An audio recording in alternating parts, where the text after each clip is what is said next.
What up, y'all? It's your boy Dre. And this your girl Cash. Back with another video. Yes, we are. Yes, we are. Y'all see we got our guy Cash Geographic, the most generational crash outs in the animal kingdom. We ain't talking about regular people. Right. Animals about to be crashing out. Animals crash out now. They be tired of humans. You be seeing them ducks and everything, whatever, tagging each other and everything too. Right. Or they tired of other animals, so they be crashing out. Y'all feel like crashing out sometimes. So, hey man, make sure y'all tap into Cash Geographic channel too, man. Check out his videos. Other than that, man, let's go ahead and tap into this one. Oh,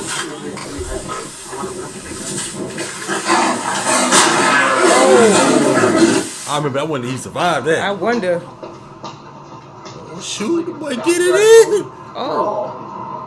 Oh. Here's the definition, and here's the definition, but in picture. And if it's not clear now, it will be by the end of this video. Crash outs exist in all walks of life. You know what they say? Where there's a will, there's a way. For a Chris to get rocked by a fresh prince from the wrist. But today, we're going to talk about the biggest crash outs in nature. And there's a lot to choose from, so somebody get left off. I won't be talking about hippos, honey badgers, or Cape buffalo. I said my piece on this roid-raging homicidal hydro horse on steroids. We already know Africa's Black Death is a hunter's nightmare for humans and lions alike. And I have an entire video on this biracial Black Air Force hate-mongering Hufflepuff. Ooh.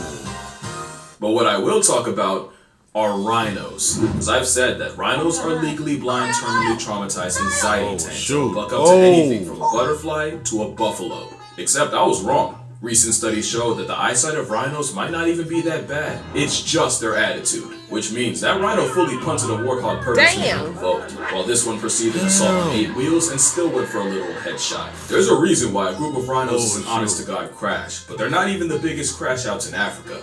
That would be elephants. Like literally, they're the biggest. Whoever made this up actively helped escort people off the census, which they don't need help doing since elephants flatlined over 600 people last year. But it isn't until elephants hit must that they really become crash-out kings. Must is when a sudden burst of hormones turns elephants into 12,000-pound drunk lusting frat boys. The word must even comes from the word intoxicated, and a down bad bull's testosterone levels can spike 60 times higher than normal. Dang. And that's where the crash-out comes in. No animal is safe from an entitled elephant that can't handle rejection. Not even baby elephants. Eating a toddler because his mom won't relieve you? Crash out. But the real degeneracy didn't show itself until humans got involved. Yeah, it's that kind of story. Poaching is evil, we all know it, and it's often the older, more mature bulls that get hit the hardest, for obvious reasons. What wasn't expected was removing elephant OGs from the population meant that the younger, immature teenage bulls and must got even more out of pocket. And what do you get when you have unruly 6-ton pests with no father figure to keep them in line? Hell if I know. There was a period in the 90s where 3 young father figure to keep them in line. Hell. Not the dang elephant. Rhino. Right. Damn. I know. There was a period in the 90s where 3 young bulls that got rejected by their own kind, resorting to violating and killing not 1, not 2, not 10, but 63 rhinos. Dang. Fatherless behavior for an elephant apparently means turning a rhino from a tight end to a whiteout, and it wasn't until the season more mature bulls were brought back in that the rhino ravaging eventually stopped. And it's not just males that can choose violence. We can't forget that time an elephant traveled across India just to life-deprive a 70-year-old senior citizen while she was getting water. For context, that elephant escaped from the Dulma Wildlife Sanctuary and traveled over 100 miles to the Rapai village in Odisha. Being homicidal for over 100 miles straight is already menacing. I think you heard about that one. Solidified it was that same herd pulling up to that woman's funeral later that day and paying everything but respect. That same elephant grabbed her soul-evacuated 0 HP body and proceeded to put her in the negatives. Basically, she got put on a shirt, except the shirt was reversible. And after desecrating her corpse, the Zert was destroying the woman's house along with several others. Many have said the woman Maya Marmu had it coming and was involved in poaching, and this was a case of an elephant not forgetting or forgiving.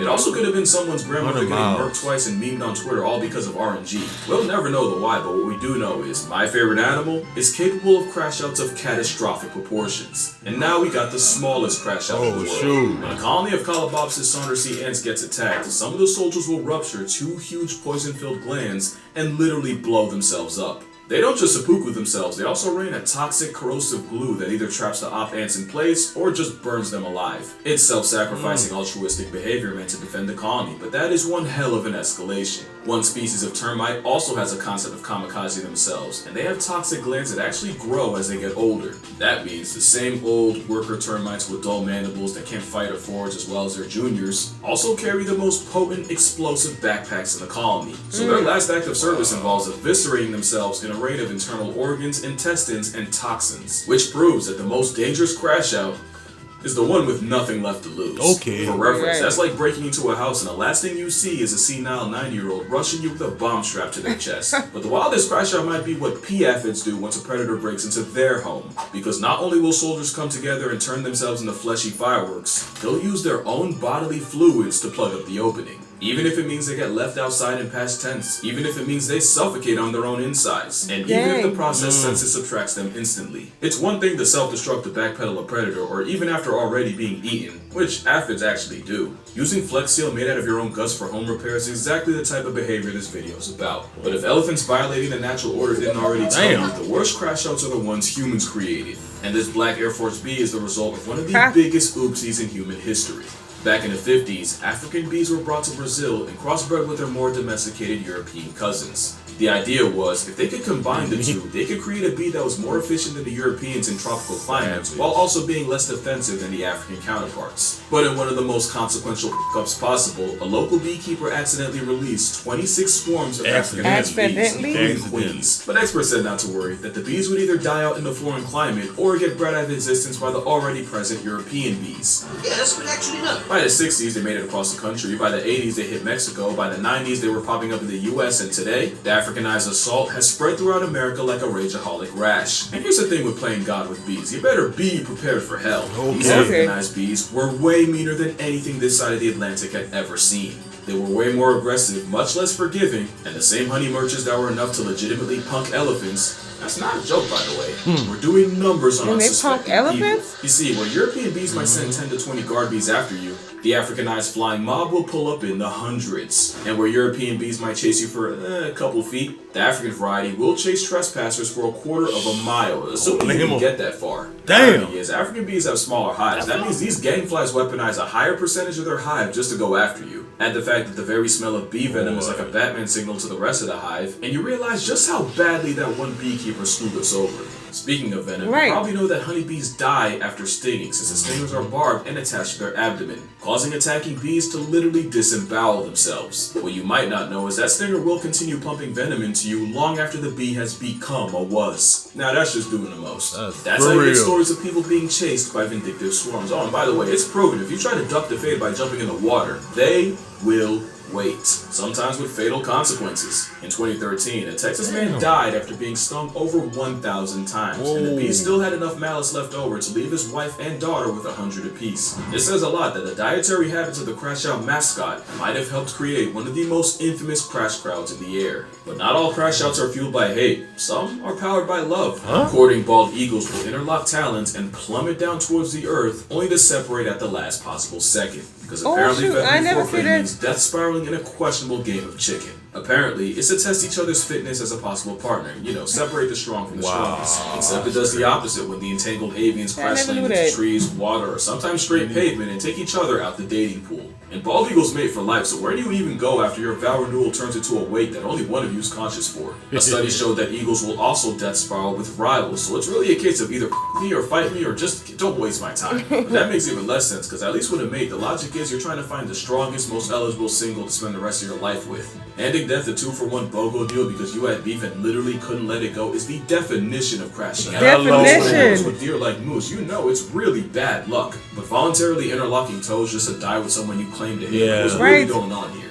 But that relationship's nowhere near as toxic. That's the house sparrows. It's like Tweety listening to NBA Youngboy. It's a honey badger with wings and an op to every other bird, but especially their own kind. Okay, so the crashing out is caused by the fact that house sparrows are monogamous and mate for life. They're also serial cheating air strumpets, and 15% of sparrow children born aren't even related to the male raising them. Cheating isn't a foreign concept to birds. Thoughts and prayers out to the penguin that got dogged out, got his cloaca kicked by his wife's boyfriend, begged for her back, got beat again, only to get rejected and busted the third time. Yeah, no way he goes out that sad. Male sparrows that suspect their partner of cheating get their revenge by purposely feeding their children less, bordering on starvation. The thing is, he has no way of knowing which chick's actually his. He only goes by how much time the mother spends away from the nest. Basically, imagine your dad stars you within an inch of your life, all because your mom spent the equivalent of 10 extra minutes at the grocery store. Crash out. Crazy. Sparrows ain't sweet either. The difference is she cheats with better genetic quality, or you could say high-value males, while the male cheats to spread his seed as far as physically possible. Except that the female catches on to the cheating, she responds by slaughtering his entire family. Can you know that? And it's scientifically proven that butchering the babies offers no advantage to the offending female. It's just pure love of the game. Cheating's never right, but when your get back gets children buried, you have lost the plot. Especially since the females most likely to commit baby cancellation are second wives. As in, they got with the cheater, got with him due to cheating, only to wipe out the entire first family. Also, I just thought about it. She also has no way of knowing which chicks are his. That means she really just life retires any baby sparrow she comes across. Yeah, that's a crash out of the highest order. And right up there with him has to be this frog. It's a culinary crash dummy off the fact that the Argentine horned frog would rather choke to death trying to swallow something physically bigger than they are than just give it up. Scientists have found expired frogs with their stomachs torn open out of pure stubbornness. It's a gluttonous breathing pot of greed card come to life. Not only that, they're terrible swimmers, embarrassingly bad jumpers, and they don't even rib it. What'd he do? What?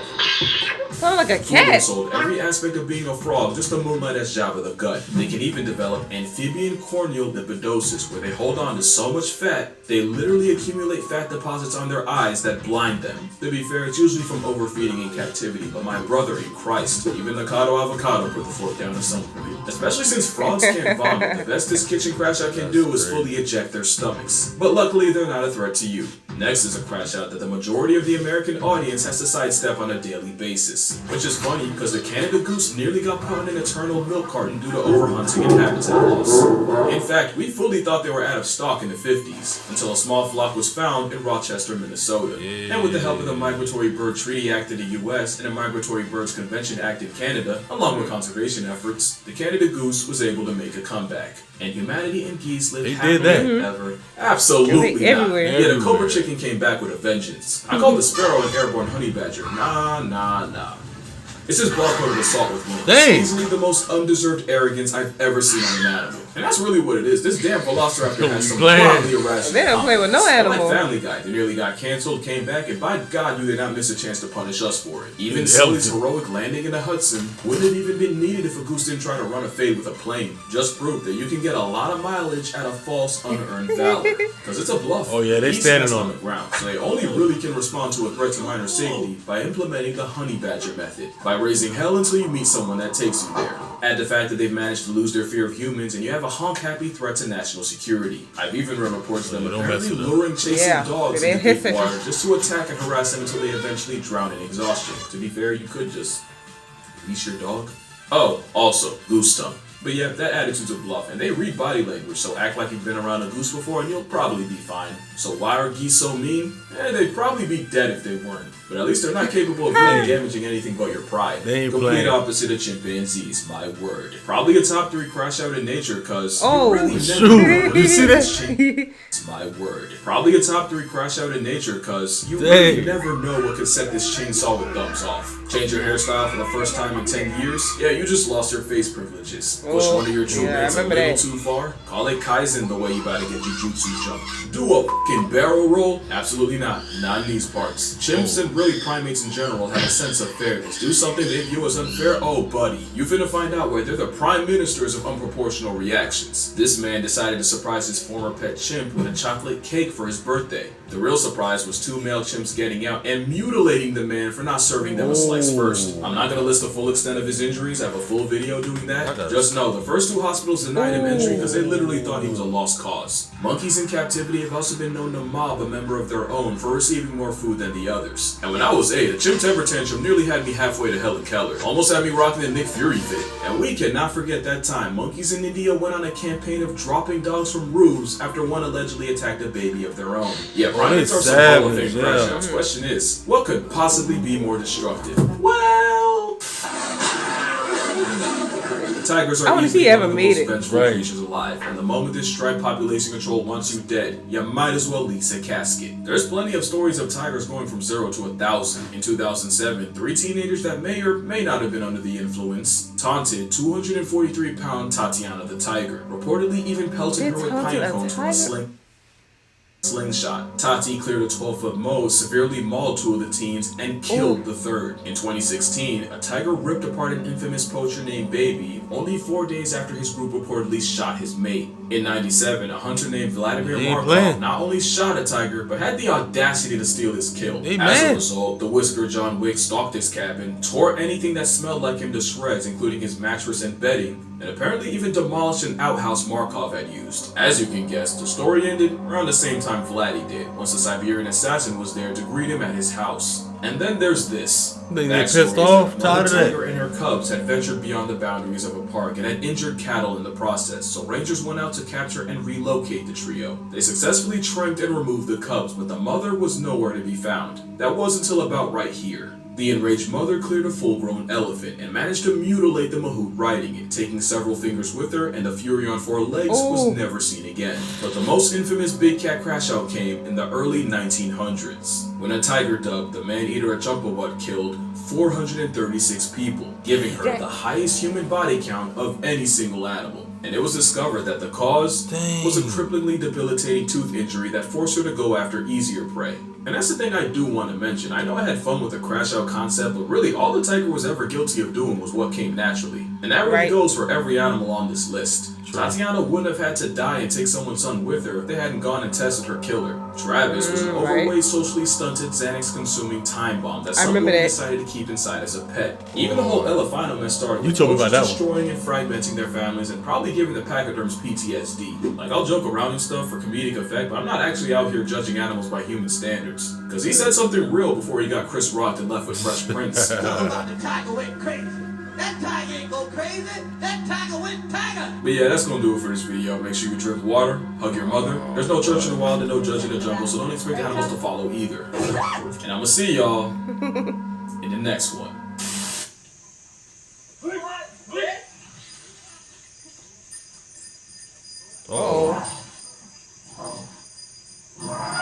He's been taking him. Yeah. We gotta make sure he alright. I like that. Yeah. Dang. Them some real crash outs. Definitely some real crash outs. But like you said, those animals just being animals. Yeah. Especially those tigers. The tiger, yeah, 400 and something deaths. Ain't playing. And them geese? Them geese. You messing with them, you know they everywhere now. They be angry. Some of them be angry. Like, you don't even do nothing to them. You just walk by and just start doing like this and hissing. I'm like, damn, I'm just walking by. Yeah, they not scared of nothing. Right. Don't care how big you are, so don't try to run up. Think you're gonna scare them because they run off a little bit.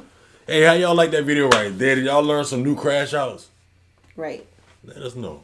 I sure did. I know I did with the eagles. How they just connect with their they spin until they die. Like what? Until they drop and somebody let just go for love. That's crazy. That's crazy. Tell you always learn something different when you watch Geographic. Man, shout out to him. Shout out to his team. That was the most generational crash outs in the animal kingdom. Throw a like on the video. Share with your friends. What other videos y'all want to see? Let us know down below. We catch y'all next one. Catch y'all next one.